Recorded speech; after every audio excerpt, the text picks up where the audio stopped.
Hello everyone, welcome to today's US Open live session, 10 minutes before Wall Street opens. As always, every day. It is, of course, today, Tuesday, February the 13th. I am your host, Nikos Zabouras, Senior Financial Editorial Writer. A big day today in terms of data. Just earlier, we got the US CPI inflation figures, which came hotter than expected. And initial reaction so far has been a boost to the greenback, and Wall Street is moving lower. Earlier in the day, we had UK pay growth data, which showed further moderation, but again, similarly, they were above forecasts. And so we're going to talk about all of that. We're going to talk about the Euro USD, the GBP USD, Nasdaq, and we're also going to talk about oil prices, which because we had earlier the monthly report from OPEC, which maintained its growth outlook for this year and the next. However, before we begin, as always, please read carefully through the risk warnings and the disclaimers.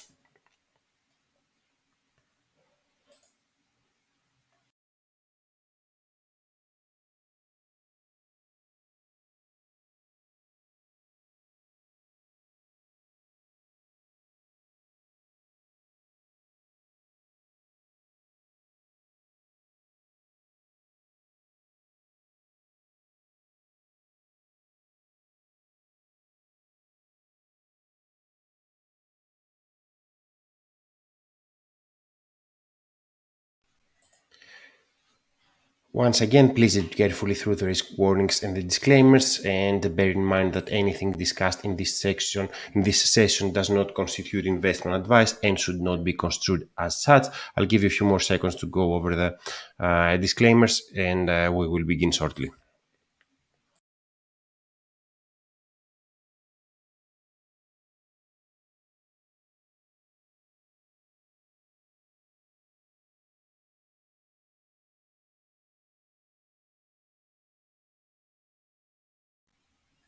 Okay, let's get the ball rolling because we have quite a few things to cover today. A hot day in terms of news events.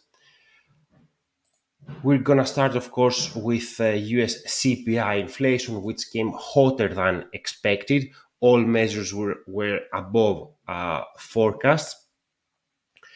And we already have here on our screen the headline CPI. That was the best thing in the report because it showed a moderation to 3.1 year over year. That is significant given the prior month's uptick. We had discussed about that over the previous days, while core CPI steadied at 3.9%.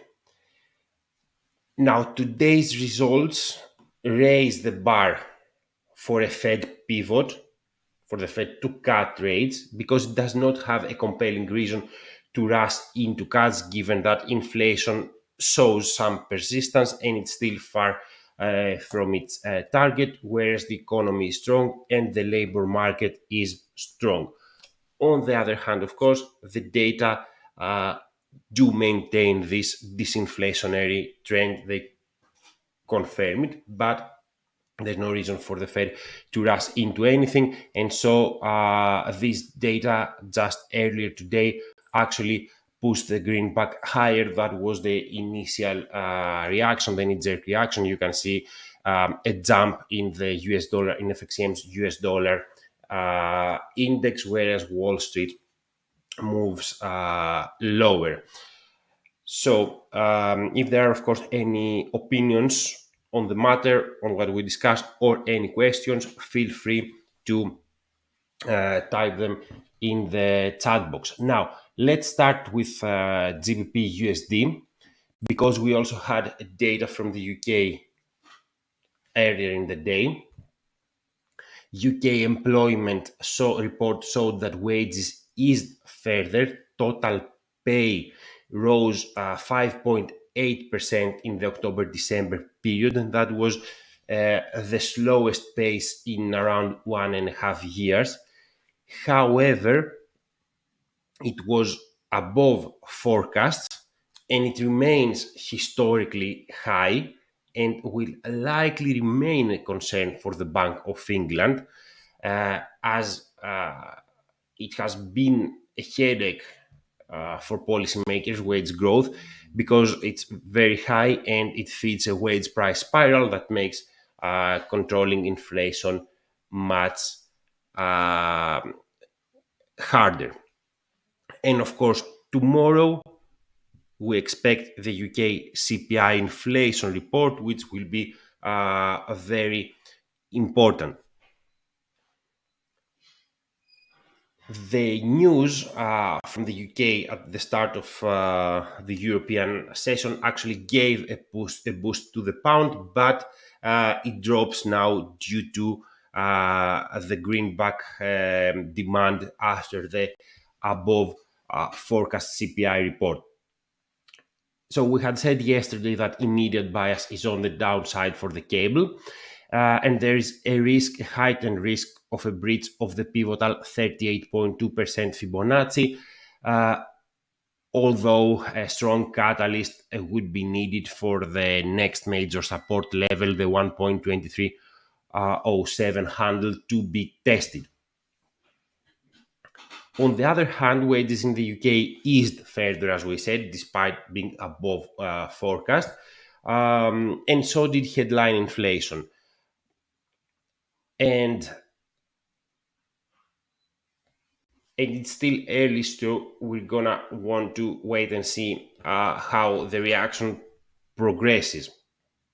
The bear had already defended the critical Fibonacci level. Let's highlight it once again, as we have done before. We're talking about this region right here. And this definitely has the potential to be supportive again. And of course, we also have the lower border of the daily Ichimoku cloud. So it is a region that can definitely hold, that can definitely contain renewed pressure and give the pair the opportunity to rebound and return above the exponential moving average, the black line on the chart.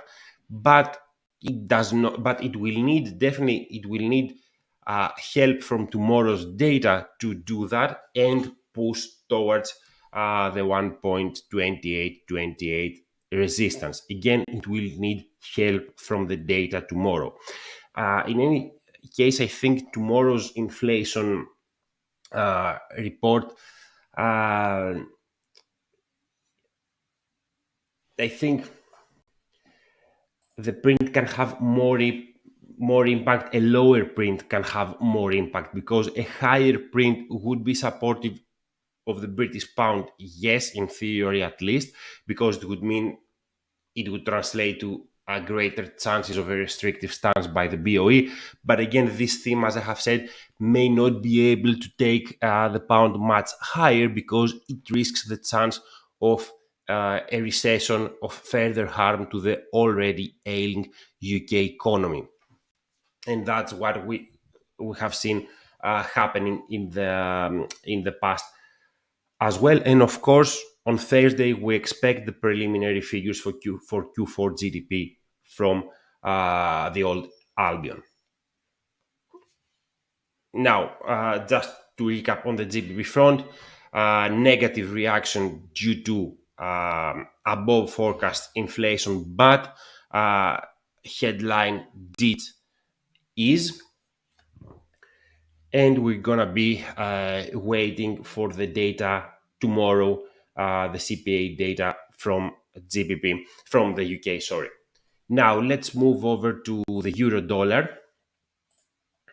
Had found reprieve last week, but today's US CPI report sends it lower. In any case, we had said over the previous days that that was the path of least resistance for the pair. It is exposed to the 1.06 10 handle, the 76.4% Fibonacci, but we are cautious around sustained weakness. And if we take a look at the relative strength index, we can now see that it goes to oversold territory. Furthermore, the ECB has been more hawkish than its US peer, and that could help the pair try and reclaim the 200 period EMA, which is located at around 1.085.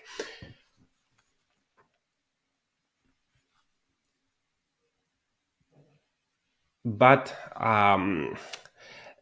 we have said that the policy differential is a bit murky, and the common currency does not inspire much confidence for greater recovery that would tackle the next resistance at 1.1017.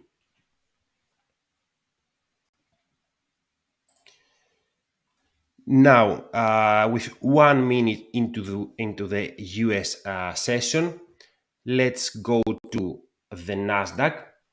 The Nasdaq 100 was already under pressure today, and the CPI figures intensified that pressure. We had warned over the previous days that it was ripe for a pullback given lower ATR and higher RSI, and of course the Fed's pushback around a pivot.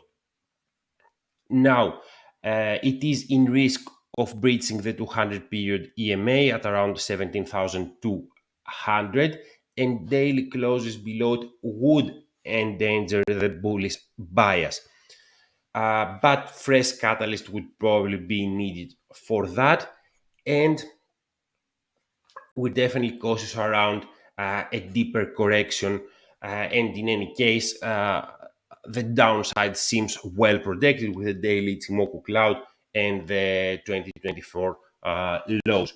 Furthermore, even if inflation was above forecasts, the disinflationary trend is clear, and even though the Fed is in no rush to hike, it has pointed to lower rates this year. It has actually said its forecasts imply 3 rate cuts. And of course, it has pointed to a soft landing, and markets definitely are convinced of a soft landing. Of course, any such correction, even to the 200 period EMA, is a shallow correction, and would probably give the impetus for renewed advance that could tackle the 18,264 resistance. Now, I also want to talk a little bit about oil prices, because we also had the monthly OPEC report just a bit earlier today. As we head towards the end, if there are any questions, feel free to shoot, or if there are any opinions on what we discussed. So, OPEC maintained its 2024 and 2024 oil demand growth outlook at 2.25 million barrels per day and 1.85 million barrels per day, respectively. But we also expect tomorrow the International Energy Agency, which is less optimistic. The last report saw nearly half of what OPEC projects. It sees 2024 growth at 1.2 million barrels per day, and a sharp deceleration from the 2023 growth. Now, in any case, and let's turn actually to US oil, so that we can see that. Given the hostilities in the Middle East, because we see oil tankers being attacked, and there is, in the Middle East, is an energy hub that can constrain supply if there are issues there, but That's mostly that is a supply constraint that pushes oil prices higher, so that definitely has its limitations. In any case, the commodity tries once again to take out the pivotal 38.2% Fibonacci, which would open the door towards 84.90. But as we said, we're a bit cautious around the ascending prospects, given that they seem to be mostly because of supply fears rather than demand hopes. And the commodity and that could once again contain it and create renewed pressures, with, of course, the sticky inflation in the US not helping it either. Of course, we could see a return below the 200 period DMA, but tackling the next support level at 65.69 is a taller order. So that is pretty much it from me for today. Just to recap, we had easing headline inflation in the US and the core steadied, but both were above expectations. So the US dollar reacted higher and US equities reacted lower. We had UK wage growth moderating further, but once again was above forecast, similarly to what we saw, from the CPI figures. And tomorrow we expect the UK inflation data, which are crucial for the pound and for the Bank of England. And we also had OPEC on the oil front, OPEC maintaining its oil demand outlook for 24 and 25. And tomorrow we expect the projections of the monthly report from the International Energy Agency. That's it from me for today. We will talk again tomorrow, Wednesday, 10 minutes before Wall Street opens. Thank you for joining me.